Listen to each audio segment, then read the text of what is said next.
In the bustling streets of Benin City, Edo State, there was a small Buka that everyone seems to love. It belongs to Osas, a tall woman with a loud voice and a mysterious smile. People from all over the city came to eat her food, from taxi drivers to market women. Even some rich men in fancy cars stopped by to buy her rice, beans, and pepper stew. Abuka was always full. People queued under the scorching sun, patiently waiting their turn. Nobody complained because the food was always sweet, so sweet that you would lick your finger and reach for more. But Osas had one strange rule: you must wash your plate before she serves you food. No plate, no food. Some people grumble about it, but they still obey. If I can eat Osa's food, I don't mind washing a plate, one man said, but others found it strange. What kind of food seller does not have their own plate? An old woman whispered to her friends one day. Nobody knew why her food tasted so good, and nobody dared to ask Osas directly. She was not the kind of woman you could question. A sharp tongue could cut through your pride in seconds. Let's add more strange rule in Abuka. You must not ask for takeaway. You must eat your food dear. Also, you must not waste any single grain of rice. If she saw food left on your plate, she would frown and say in a sharp voice, why come here if you no wan finish your food? Next time, no come. Some people wonder if Osas used something in her food. This kind of sweetness no be original o. Young women whispered to her friends. One day, her friend shook her head. It's not our business. If you like the food, eat. If not, waka pass. But there was one person who knew the truth. Osa's best friend, Ese. Ese and Osas had been friends since childhood. They grew up in the same neighborhood and knew everything about each other. Ese also helped out at the Buka sometimes, especially when the place got too busy.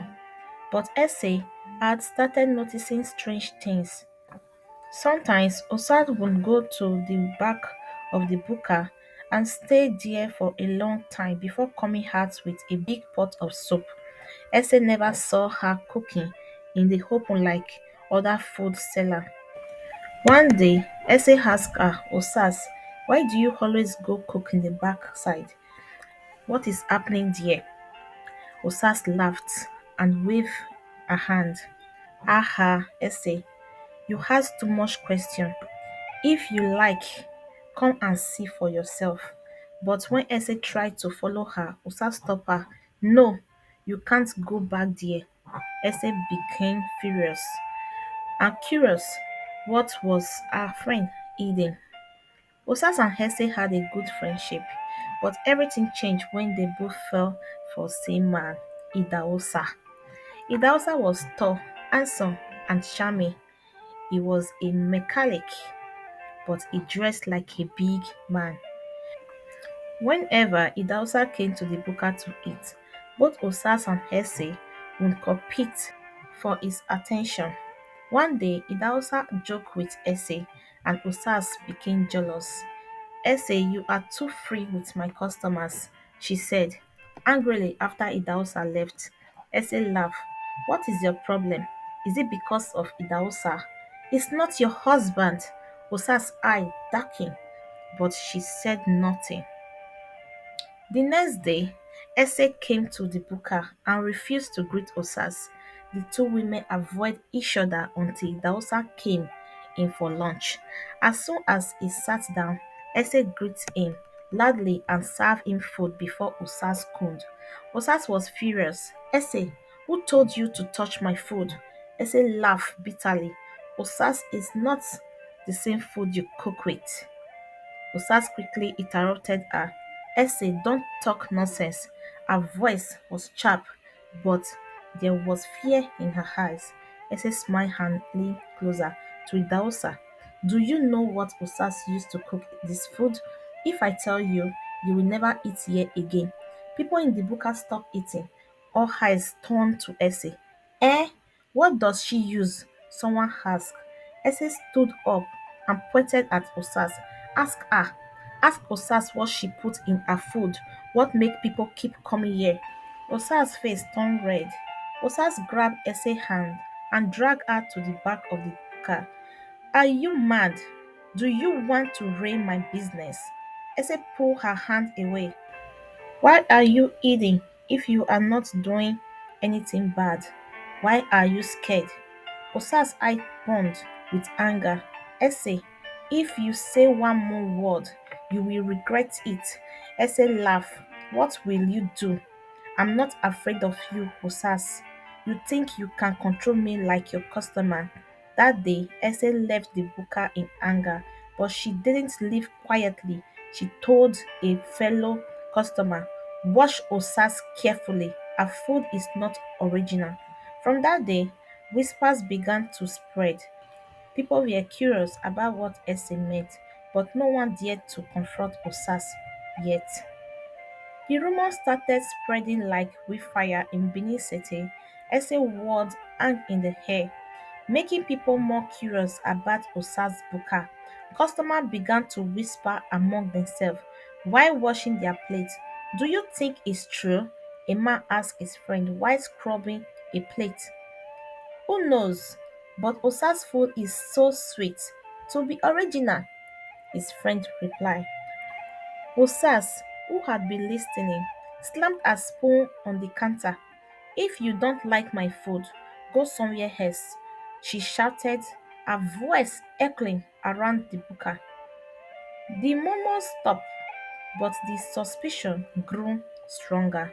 People still came to eat, but now every bite felt heavy, filled with questions they couldn't ask. Essay was still angry with Osas, but her curiosity had grown stronger. She decided to find out what her former friend was hiding. One evening, after the buka closed, Essay hid behind a tree near the buka. She saw Osas carry a black nylon bag and walking into the bush behind the buka. Essay followed her quietly, her heart beating fast. The deeper they go, the stronger the smell in the air became. It was a mix of spices and something she couldn't recognize. Osa stopped in front of an old shrine deep in the bush. Ese hid behind a bush, watching in shock as Osa kneeled before the shrine and opened the bag. Ese couldn't see what was inside, but the sight of Osa chanting in a low voice made her shiver. Ese couldn't keep quiet anymore. Osas, what are you doing? She shouted as she stepped out of the bush. Osas turned sharply, her eyes wide with anger and fear. Ese, what are you doing here? Who told you to follow me? I knew you were hiding something, Ese said, her voice trembling. This is why your food is so sweet, Abby. What are you using? Osas grabbed Ese by the hand and hissed, if you value your life, don't ask question. You don't want answer. Go home, Ese. Go home now. But Ese didn't move. She stood there, staring at the shrine and the black nylon bag. I will find out, Osas. You can't scare me. Osas smiled darkly. Suit yourself, but remember, curiosity killed the cat. That night, Ese couldn't sleep. Her mind replayed the scene at the shrine over and over. What was in the bag? What did Osas use? And what was she saying to the shrine? When she finally fell asleep, Her dreams were filled with strange images, pots of soup boiling over flames that didn't burn, ants stirring in the soup with spoon made of bones, and Osas standing over it, laughing. She woke up, sweating, her heart pounding. I have to stop her, she whispered to herself. Meanwhile, the customers at the Buka began noticing changes. Some of them started feeling strange after eating Usa's food. Some complained of headache, while others had vivid dream-like essay. A group of young men decided to confront Osas. Madam, we have been hearing stories about your food. What are you putting inside? One of them asked. Osas laughed and crossed her hands. If you don't like my food, why are you here? Go and cook your own. The men left angrily, but their question lingered in the air. Idaosa, unaware of growing tension, continued eating at the buka, but even he began to notice the change behavior of customers. Osas, what's going on? People are saying funny things about your food. Osas smiled sweetly at him. Don't listen to gossip, my dear Idaosa. You know me now. My food is just sweet because I know how to cook. Idaosa nodded, but couldn't shake off the feeling that something wasn't right. Essay warning started to echo in his mind. Esther decided she couldn't fight Osas alone. She gathered a few friends and told them what she had seen in the bush. We need to find out what she's doing here, she said. One of her friends, a bold young man named Oworo, agreed to help. We will follow her together, but we will catch her doing something bad. We must tell the police. Esther nodded, agreed. But we have to be careful. Osas is dangerous. Essie and her friends waited until nightfall and hid near the buka just like before. Osas came out with a black nylon bag and head towards the bush. This time, Essie and her friend followed her more quietly. When they reached the shrine, they saw Osas kneeling down again, shouting words they couldn't understand. Suddenly, Osas turned her head sharply, as if she had heard them. Who is there? She called out, her voice echoing through the dark forest. Essie's heart skipped. Had she been caught? Essie and her friend froze. Oworo motioned for them to stay still, but Osas' sharp eyes scanned the bush around her. I said, who is there? She shouted, her voice echoing in the air. Osas stepped closer to the hidden spot, holding a stick she had picked up from the ground. Essie hid her breath, praying they wouldn't be discovered. Suddenly, a loud voice from her hole broke the silence, staring Osas. She looked around nervously before muttering, foolish children playing trick. She turned back to the shrine and continued her stunt. Osas and her friend quietly backed away, her heart racing. They had seen enough for one night. The next morning, Essie called her friends to discuss what they had seen. We need to find out what she's putting in that pot, she said. Aurora frowned. But how? She doesn't let anyone near her cooking. Another friend, Evie, suggested. What if we distract her? One of us can sneak into the back and check. Essie nodded. That's risky, but it might work. We just have to be careful. They decide to act the following evening. Even the booker was at the busiest. That day, Osas was on the edge. She could feel eyes watching her. Even when she was alone, she had a sense that someone was trying to uncover her secret. She kept a close watch on her customers, snapping at anyone who lingered too long near the back. Eat and go, eat and go. This is not your father's house.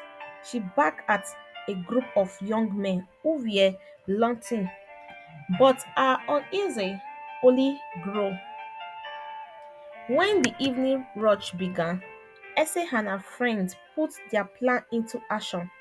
Ogogo pretended to argue with another customer, creating a large commotion at the front of the Buka. What do you mean you were here first?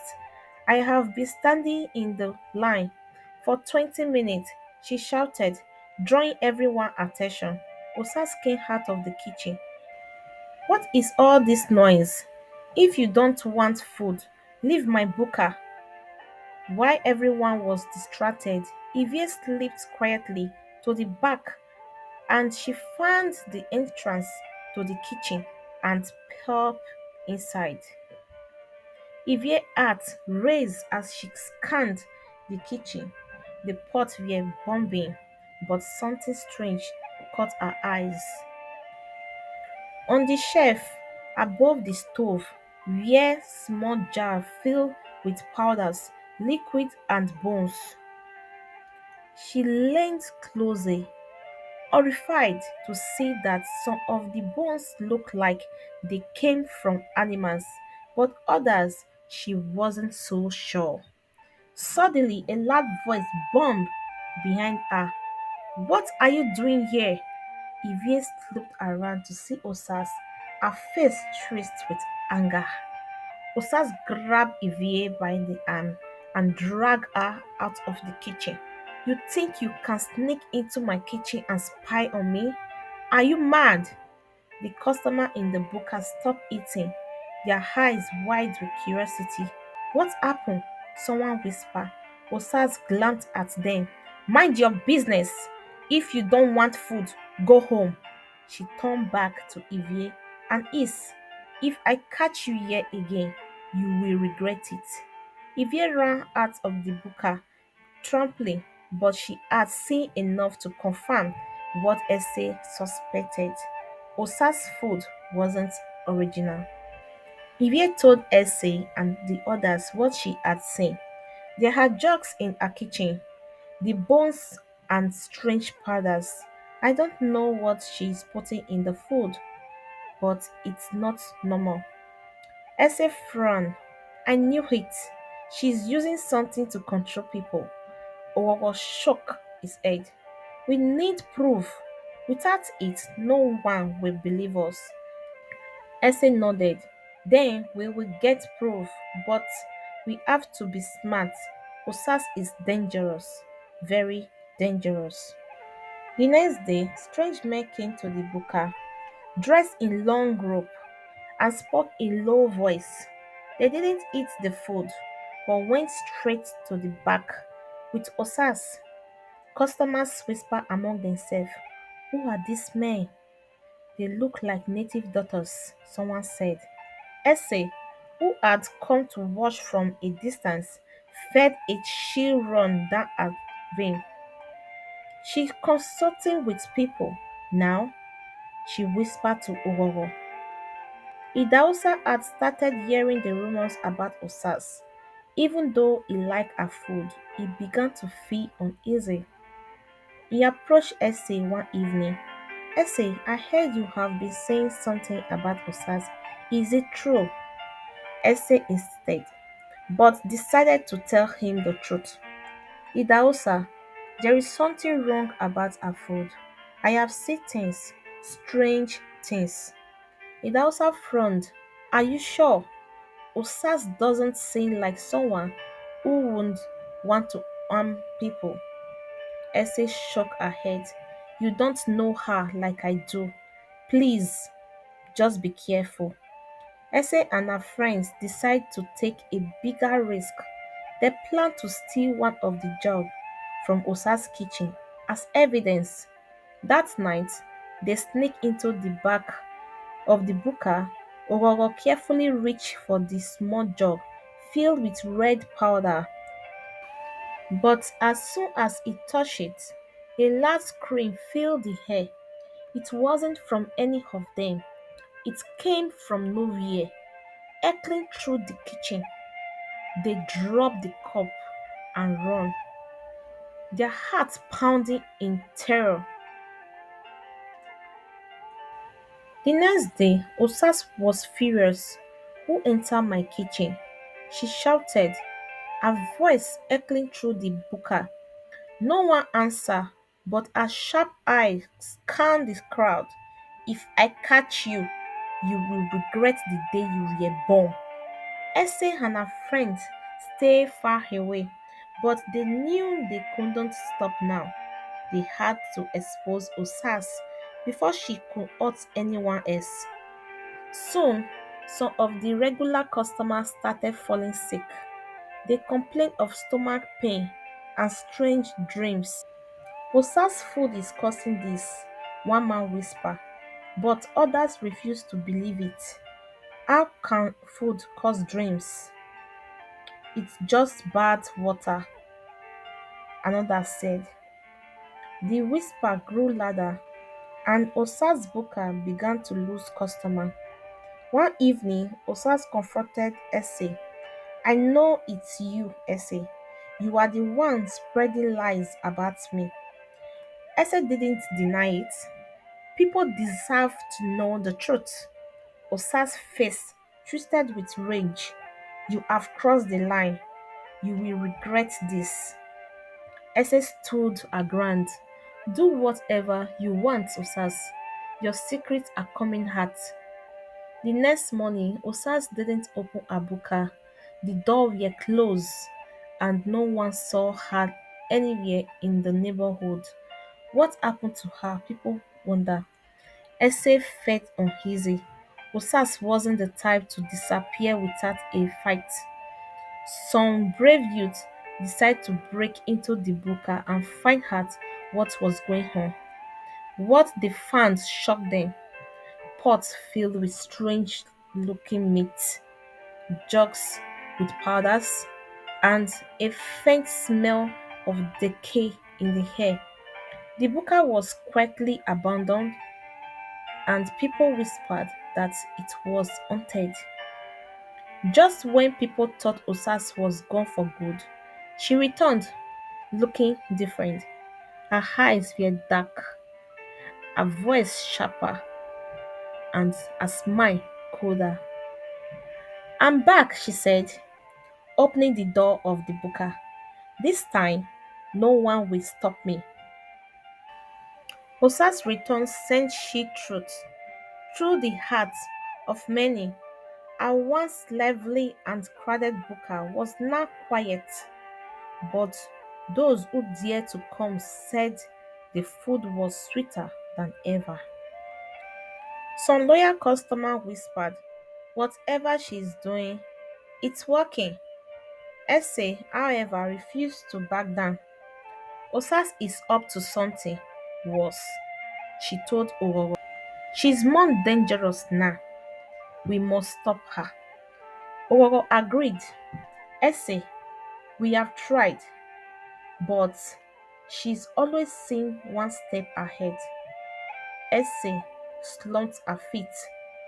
Then we need new plan.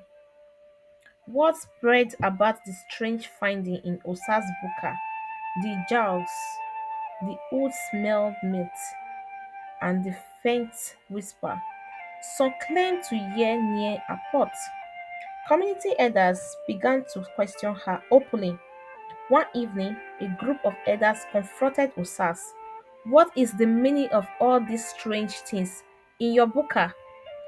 Speak the truth before we call the police. Osas smirked. You think you can scare me? My food brings joy to this community. If you don't like it, don't eat it. Our difference only deepened the suspicions. The others left but vowed to expose her. Idaosa, who had always been neutral, decided It was time to act. He visited Essay and said, I believe you now. Osas isn't who she pretends to be. Essay looked at him, relieved. We need your help. She won't listen to us, but maybe she will listen to you. Idausa agreed to confront Osas. That evening, she went to her Buka. Osas, tell me the truth. What are you doing with this food? Osas gave him a chill look. Idausa, don't mingle in things you don't understand. Leave now or you will regret it. But Idausa stood firm. If you don't tell me the truth, I will report you to the police. Essay, Owowo, and some brave youths decide to act that night. They broke into Osa's Buka once again, determined to find undeniable proof. What they discovered was horrifying. Breathing the floor bones, they found human bones mixed with spices and shams. The truth hit them like a thunderbolt. Osas had been using human remains in her cooking. Esse named Bokun. This is evil. She's been feeding us this all along. The group quickly took pictures and filmed before Osas could return. The next day, Esse and the others showed the evidence to the elders. Shocked and enraged, the community gathered outside Osas Buka, demanding answers. Osas appealed, calm and unbothered. What is all this noise about? She asked. One of the elders stepped forward. We know the truth, Osas. We have seen what is under your buka. You have been using sham and other things in your food. Osas laughed. So, what if I have? You all ate and enjoyed it. You beg for more. Now you are judging me? The crowd gasped in horror, scared. But before anyone could act, the police arrived. Esse had reported everything to them. The police searched the Buka and confirmed the horrifying things. Osas was arrested, but she didn't resist. As they led her away, she turned to the crowd and said, You will all miss me.